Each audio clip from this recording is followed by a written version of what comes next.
Vous n'êtes pas sans ignorer le développement de la cardiologie. Ils ont, ces cardiologues, de plus en plus d'activités, de l'activité cardiologie interventionnelle, de l'activité de rythmologie interventionnelle. Tout ça se multiplie, ça augmente. Je pense que vous n'allez pas dire le contraire. Et puis, on a avec ça, effectivement, ce grand bond technologique dont on parle depuis ce début d'après-midi, et est arrivé là-dessus une petite touche de Covid, avec tout le monde chez soi, enfermé, derrière son ordinateur. Bon, plus de patients dans l'hôpital. Qu'est-ce qu'on fait pour repartir ? Et donc, dans ce contexte, pour repartir, on a eu une impulsion du ministère qui a libéralisé un petit peu ces téléconsultations. C'était une activité qui était relativement confidentielle, réservée à quelques spécialités.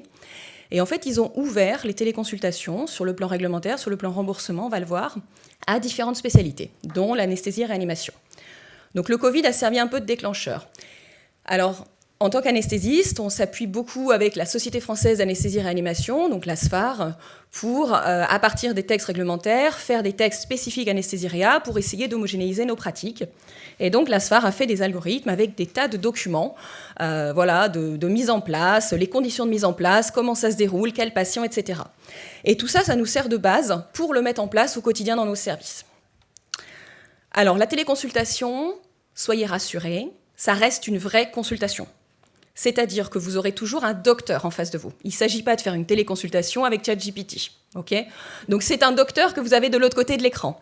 Ça concerne donc une vraie consultation. Donc qu'est-ce qu'on fait ? On va faire un recueil des informations, comme dans toute consultation. On va avoir des décisions médicales, c'est-à-dire qu'on va décider de changer de traitement, changer de protocole d'anesthésie, d'adapter par rapport à la situation du patient, par rapport à son intervention, etc. On va pouvoir prescrire s'il y a besoin, on peut transmettre des ordonnances aux patients, que ce soit des examens complémentaires, des biologies, on peut transmettre des ordonnances d'arrêt de certains traitements, etc. On va rédiger un compte-rendu, un dossier, de la même façon que pour une consultation présentielle, et on a également la facturation, qui est la même que pour une consultation, enfin, qui est la même pour vous en tout cas, de votre côté, qui est également donc une facturation, comme pour toute consultation. Voilà. Après, sur le plan technologique, on s'est basé sur Ortif. Ortif, c'est, alors on a vu Orbis tout à l'heure, Ortif, il reçoit ces informations d'Orbis, la secrétaire va cliquer sur un petit lien rose et ça va envoyer les informations. Donc Ortif, c'est une plateforme, c'est un outil régional de télémédecine de la région Île-de-France. Donc c'est le groupement d'intérêt public e-santé, donc c'est un organisme qui est mandaté par l'État, d'accord, donc c'est parfaitement sécurisé, encadré, c'est un hébergement de données de santé validé, fiable, sécurisé. Et voilà à quoi ça va ressembler. C'est-à-dire que nous, médecins, on va se connecter, et puis le patient reçoit une notification de connexion, il va pouvoir se connecter, voir le médecin, nous on le voit, on peut zoomer, on peut échanger des données également, des documents que le patient peut déposer avant sur son serveur, sur son dossier, voilà, et on va pouvoir discuter avec lui. Alors ça, c'est très bien. C'est très bien, et la plupart des patients en sont contents. Et monsieur, vous allez être content, vous allez pouvoir partir en vacances grâce à la téléconsultation. Non, pas que. Mais en vrai, ça permet de faire des consultations pour des patients qui sont dans toute la France. D'accord ? On a juste besoin d'un email et d'un numéro de téléphone portable. Ça permet de faire des consultations pour les patients qui sont sur un lieu de vacances, qui sont en déplacement. Moi, j'ai eu un monsieur qui était en partance à Trouville, je crois, parti faire un concert, etc. Bon, voilà. Des patients qui sont sur leur lieu de travail. Et ça, effectivement, on a pas mal de gens qui travaillent dans le bâtiment, notamment, qui n'ont pas forcément envie de poser une journée pour ça, ou la dame qui est assistante maternelle et qui a couché les enfants à l'heure de la sieste et qui fait la consultation. Ça ne me pose aucun souci. On essaye aussi de faire les dom-toms, alors avec des succès plus mitigés, on va dire, parce qu'il faut des problèmes d'identifiants numériques, etc. Voilà, c'est un peu plus compliqué, les décalages horaires. C'est également un confort, pas que pour les patients jeunes et qui travaillent et qui partent en vacances, mais je pense pour tout le monde. C'est-à-dire que le patient qui a des difficultés de mobilité, qu'il soit âgé, pas âgé, pour qui c'est difficile de venir à l'hôpital ou de caler entre tous les rendez-vous médicaux, c'est pas mal aussi de s'économiser une demi-journée et les bouchons pour venir à la Pitié-Salpêtrière me voir. Il peut rester chez lui. C'est pas mal aussi de caler les rendez-vous avec les aidants. Et les aidants, c'est extrêmement important. Les aidants, ça peut être par exemple l'infirmière. Et l'infirmière passe au moment de la téléconsultation et du coup, elle est dans la pièce. Nous, on fait la téléconsultation avec le patient. Et comme ça, l'infirmière est à côté pour si jamais il y a des questions, des discussions, des médicaments, des prises en charge, etc. Voilà. Ça a des conditions. On ne fait pas n'importe quoi, d'accord ? Il faut que moi, je voie le patient en visio. Donc, il va falloir quand même un réseau. Alors, les réseaux 4G, effectivement, ça se développe de plus en plus.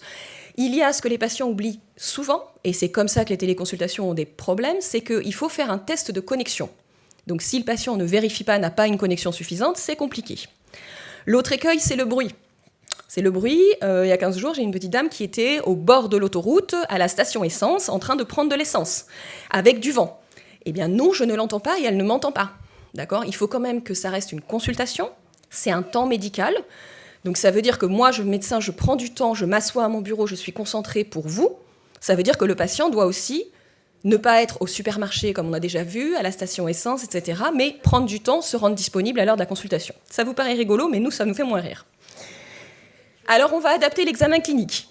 L'examen clinique, c'est vrai qu'en consultation d'anesthésie, en cardiologie, vous êtes déjà passé chez nos confrères cardiologues, vous avez été ausculté, échographié, ECG, tout ce que vous voulez. Je ne vais pas vous ausculter en plus. Je ne vais pas vous toucher, vous palper, vous examiner. Par contre, j'ai besoin de vous voir. J'ai besoin de vous voir parce que c'est pas du tout la même chose d'avoir la petite dame qui est en haut et le monsieur en bas, d'accord ? Et moi, pour le plan d'anesthésie et de la récupération et de la médecine périopératoire, j'ai besoin de voir les patients, d'accord ? De voir dans quel état ils sont, dans quel état de forme, etc. et de pouvoir discuter avec eux. Et puis, je vais adapter un petit peu l'examen clinique, etc. Tout ça, ça sera revu en visite pré-anesthésie, qu'on réajustera, c'est pas un problème, l'examen clinique. Donc après, pour qui ? Est-ce qu'on fait pour tous ? Moi, je pense que la première condition pour la téléconsultation, c'est que le patient soit d'accord. D'accord ? Alors, vous avez souvent une petite inquiétude pour la première, et puis les fois suivantes, ça roule. C'est franchement très facile, très bien accepté par les patients. Donc, uniquement le patient d'accord, un circuit connu.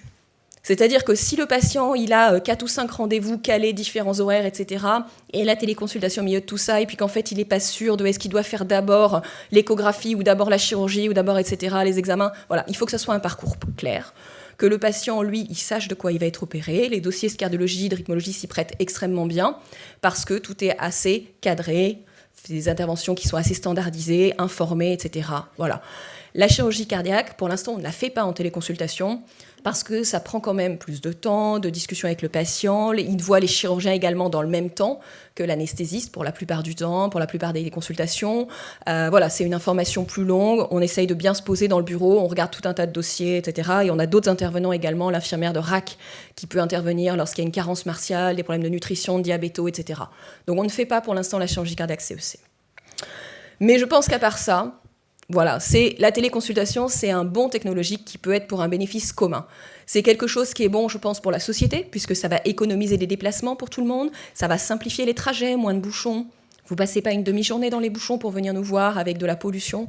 Vous allez pouvoir tout simplement, avec votre téléphone, bien posé à la maison, discuter avec nous. Sur le plan économique, également, c'est tout à fait viable, c'est facturé de la même façon. Moi, je vois plus de patients en téléconsultation, les rendez-vous. Finalement, en général, les patients ont préparé leur liste de questions et ça va beaucoup plus vite en téléconsultation que le temps de rentrer dans le box, de s'installer, de se dire « Ah oui, tiens, j'avais oublié ça, etc. » Voilà. Donc au final, toutes ces téléconsultations, ça gagne du temps de docteur, ça gagne du confort pour les patients et je pense aussi du confort pour la société. Je vous remercie. Qu'est-ce que vous avez comme question ?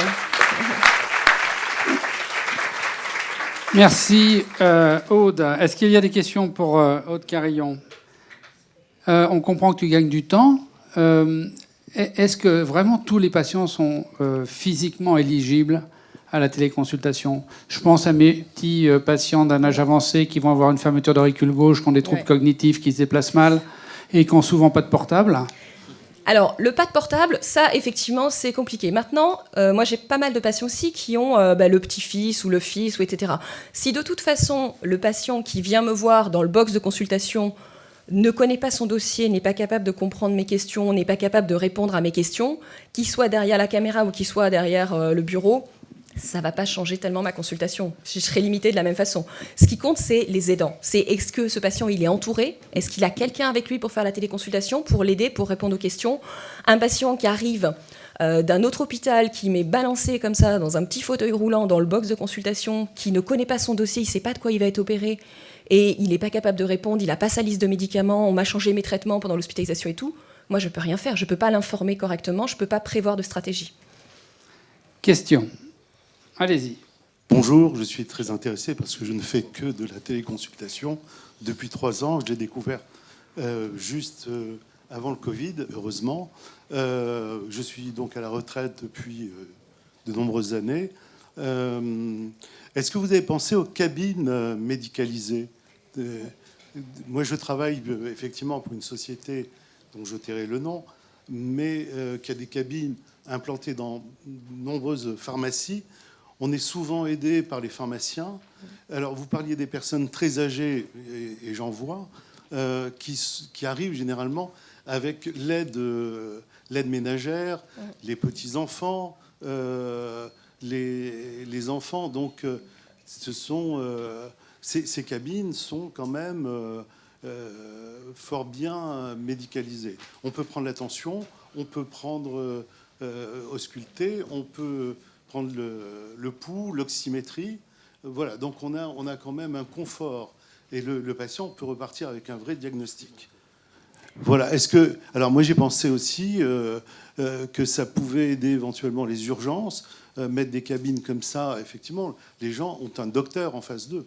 Voilà. Donc moi je suis très satisfait de ce mode de fonctionnement. On va laisser Aude Carillon répondre, si vous voulez bien. Je suis étonné, par contre, que les conseils de l'ordre ne nous défendent pas, et d'autre part, que le ministère impose aujourd'hui un quota de 20% seulement de téléconsultation. Voilà, alors, merci. Merci pour la question. Donc, la question de pouvoir faire des téléconsultations, effectivement, un petit peu en dehors de juste son téléphone portable ou son ordinateur, s'est posée en particulier pour les patients qui sont hospitalisés. Dans d'autres hôpitaux, on a par exemple Versailles, avec qui on travaille régulièrement. Donc ce que je voulais, c'était faire dans un box finalement de consultation à Versailles, un point relais, où le patient pouvait de Versailles aller là-bas, dans ce box-là, et faire la téléconsultation. Ou ça pourrait être tout à fait la cabine de pharmacie, etc. Le problème, c'est que pour la sécurisation des données, on doit avoir un identifiant individuel.